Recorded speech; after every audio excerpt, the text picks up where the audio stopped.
中美雙方領導人通電話之後呢，美方嘅領導人特朗普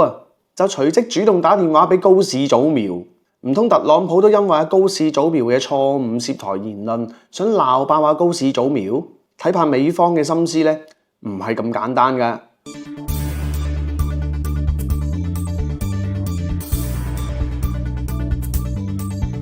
香港青年走在最前 ，Hello 大家好，我係大眼。喺我哋中國時間11月24號嘅夜晚，中美雙方領導人就通咗一則電話。喺呢則嘅電話裏面呢，美方嘅領導人特朗普非常之客氣又讚我哋國家領導人係偉大嘅領導人，又話之前同我哋中國領導人喺釜山嘅會晤呢，非常之愉快。咁特朗普嗰啲讚美嘅肉麻説話呢，就唔喺度多講啦。但係呢，有兩句説話係非常之重要嘅，就係特朗普話到我哋中國當年為二戰嘅勝利呢，發揮咗重要嘅作用。美方理解台灣問題對我哋中國嘅重要性。咁特朗普講完呢兩句説話之後呢，都幾乎可以肯定特朗普今次嘅電話呢，打過嚟中國係想撲滅近期我哋中方同埋日方之間嘅火頭㗎。而特朗普喺同我哋中國領導人通完話之後呢，第二日隨即就打俾高市早苗，而且當中呢，日本人係非常之緊張。究竟我哋中方同美方嘅通話係講咗啲乜嘢？於是乎有日本嘅媒體日本廣播協會，英文簡稱呢就 NHK。咁佢哋嘅記者喺我哋中國外交部嘅例行記者會當中呢，就好奇心爆發，問我哋中方：咦，琴晚嘅中美元首通話究竟係中方提議定係美方主動邀約嘅呢？於是乎我哋外交部發言人毛寧就話到啦，呢次嘅通話係美方主動發起嘅，雖然我哋中方冇刻意將呢一個資訊呢透過一啲新聞報導就專登講出嚟，不過你日本人問起嘅話，我哋只能夠將真實嘅情況話俾你知，等你哋唔使心思思因為日本人嘅心思好簡單嘅啫，佢哋就喺度諗，咁究竟呢排我哋中國同佢日本啲關係搞到大家咁僵硬。咁究竟中美元首通話係咪我哋中方主動打電話俾美方，諗住要求美方幫我哋向呢個日本去到施壓呢？但係結果話到俾佢哋知係美方主動嘅話，咁呢一則嘅電話就唔係我哋中方想尋求美方嘅幫助而係美方想主動嚟到安撫翻我哋嘅情緒所以特朗普先至會講嗰兩句説話嚟到讚揚我哋中國喺二戰嘅貢獻。但係中美元首通完話之後嗰日特朗普又打俾呢個高市早苗，咁呢一則電話就唔係話咁簡單因為佢係喺我哋中美元首通完話之後美方再主動打俾日方嘅。雖然喺中美嘅通話期間，雙方都冇就高市早苗嘅涉台錯誤謬論嚟到擺到上台面，咁但係對於日本嚟講，特朗普喺同我哋中方元首嘅電話裏面讚揚到我哋中國喺二戰嘅貢獻，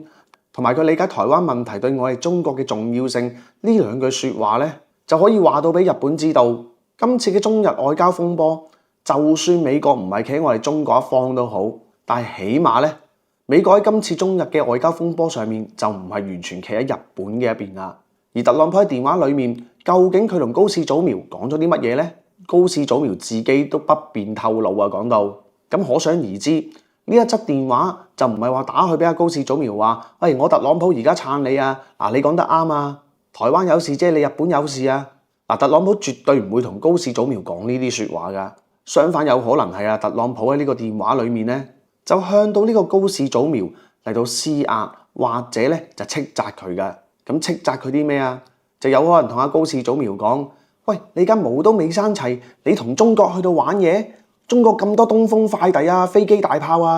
日日係咁揾啲導彈飛機炸你肥你唔炸死你都嚇死你啦！若然呢個時候有埋韓國喺隔離呢場戲仲好睇韓國一定會話嗱，日本大佬又袋錢落你袋啦。不過我哋唔好咁單純咁樣以為特朗普打電話俾我哋中國，又打電話去日本，佢係想撲熄我哋中日之間嘅火咁簡單因為今次中日嘅外交風波，一旦真真正正係走到上去戰爭嘅層面嘅時候，係動搖到美國喺東亞嘅利益而且美國嘅身份係非常之尷尬但係唔係大眼一直以嚟都話到日本就係美國揀嘅爛頭卒，攞嚟牽制我哋中國噶嘛。咁而家佢咪做緊啲牽制我哋中國嘅事情咯？點解美國會撳停？美國會唔開心啊？原因就係雖然日本係美國嘅爛頭卒，美國亦都想利用日本嚟到牽制我哋中國。咁但係而家咧，美日嘅佈局係未完成啊嘛。呢幾年喺東亞呢邊咧，我哋解放軍嘅實力大幅攀升。美國知道佢哋所設立嘅第一島鏈咧，已經係圍堵唔到我哋中國噶啦。所以佢哋都喺度調整緊西太平洋嘅戰略。所以呢2年大家咪聽到話，美國要將喺琉球群島嘅兵力抽調一部分擺喺關島呢啲第二島鏈嘅地方嘅。再加上美國又想重新喺菲律賓嗰度咧加大駐軍，再運埋啲中程導彈啊嗰啲去菲律賓，呢啲都係顯示咗美國深知佢哋以前圍堵我哋中國嘅軍事策略係唔成功，所以佢哋要改變，佢哋要將第一島鏈咧重新打造成為咧導彈碉堡啊！咩叫導彈碉堡啊？嗱，呢個概念咧，碉堡係來自於咧現代戰場上面一啲好堅固嘅防禦事工嚟嘅。咁通常都係用一啲咧好厚嘅鋼筋水泥，咁砌一個建築物出嚟，然之後入面咧就藏住一啲機槍啊、大炮啊咁樣，就向外面嚟到掃射。咁琉球群島同埋菲律賓就啱啦，正正就係我哋中國海岸線對出。又唔係話好遠嘅地方，只要喺呢啲地方嗰度咧部署到一啲中程導彈嘅話咧，個打擊範圍唔單止可以幫助佢哋去到爭取制海權，亦都係可以覆蓋到我哋中國嘅陸地嘅。但係問題就係而家未部署好啊嘛。近年其實日本仔喺琉球群島嘅基地上面咧已經部署咗好多導彈作戰工具㗎啦，有反艦嘅，有防空嘅。咁啊上一集嘅視頻啦，我哋都提過啦。菲律賓嗰邊亦都係一樣。美國亦都係部署一啲咧提風系統啊，或者重新將美國嘅空軍就部署到去呢個菲律賓嘅。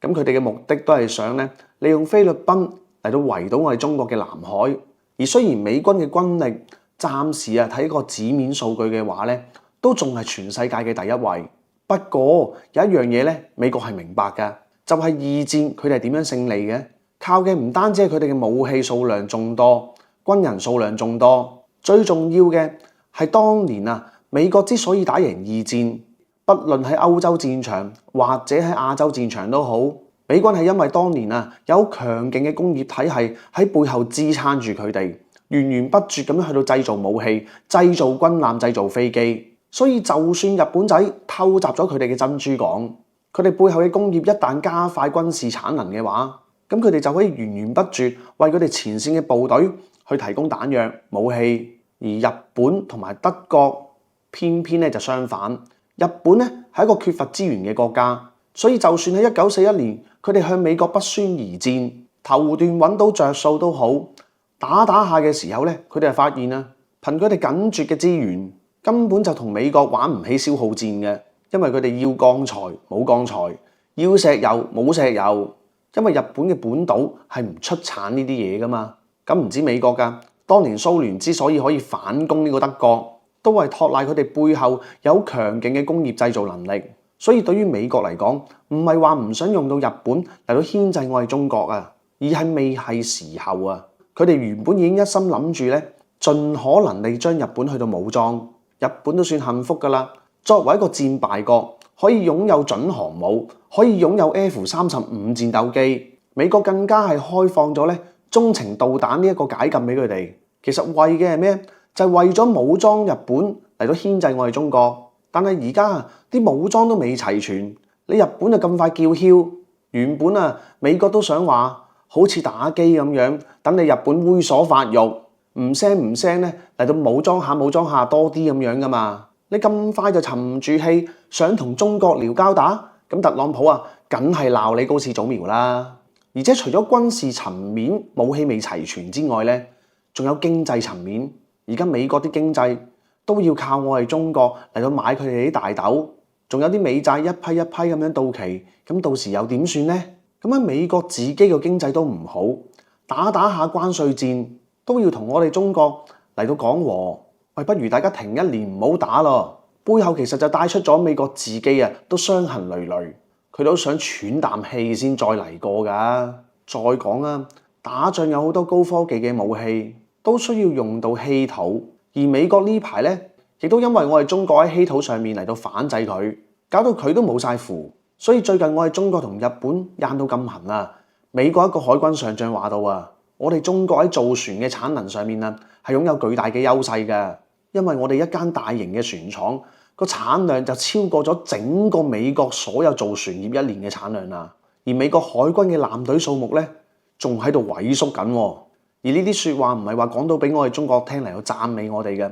而係透露俾你日本仔知道，就算好似美國咁強大嘅海軍，咁龐大嘅艦隊，雖則現時喺個艦隊總噸位、總數量上面咧，美軍都仍然比我哋解放軍係優勝嘅。但係唔使幾多年啊，我哋解放軍海軍就會喺海軍嘅噸位數啊、軍艦嘅總數量上面咧，有望超越美軍㗎啦。咁連美軍都唔會睇小我哋解放軍，你日本自衛隊，你何德何能同我哋中國去到拼啊？咁除咗海軍以外，空軍咧，而家我哋中國啊喺戰鬥機方面咧，幾款現役嘅戰鬥機數量都係足夠嘅，產量每年咧都維持穩定，好似殲20啊、殲16、殲15咁樣啦。另外最新款嘅戰鬥機又陸續有嚟，第6代戰鬥機我哋已經試飛埋㗎啦，美國都仲未有。你日本如果要同我哋中國去打嘅話，無非都喺東海嗰度打海軍、打空軍、打導彈兵嘅啫。但係幾方面你都落於下風，所以美國唔想日本喺呢個時候嚟到同我哋中國打，因為佢知道一旦日本係咁樣嚟到開戰嘅話，對於佢哋美日陣營係非常之嚴重㗎。美軍嘅地位咧好尷尬，駐日本美軍最大嘅基地咧就喺沖繩島。咁一旦打起上嚟，美軍介唔介入好呢？介入嘅話，其實佢哋自己知道啊。佢哋喺我哋中國沿海地區喺西太平洋真真實實打一場嘅話，佢係絕對唔夠我哋解放軍打㗎。但係唔打，喂，唔係簽咗美日安保協議嘅咩？到時候我哋解放軍揼日本仔，喂，你美軍唔幫拖啊，好失威㗎喎。最慘係打完之後咧，唔係話大家停火就算數㗎嘛。好似而家俄烏咁樣，都會講雙方停火條件啦。我哋中國應該係會處於上風嘅，到時成個琉球群島嘅秩序可能唔同咗㗎啦，唔係由你日本嚟到管轄琉球群島啊。如果係咁樣嘅話，亦即是話到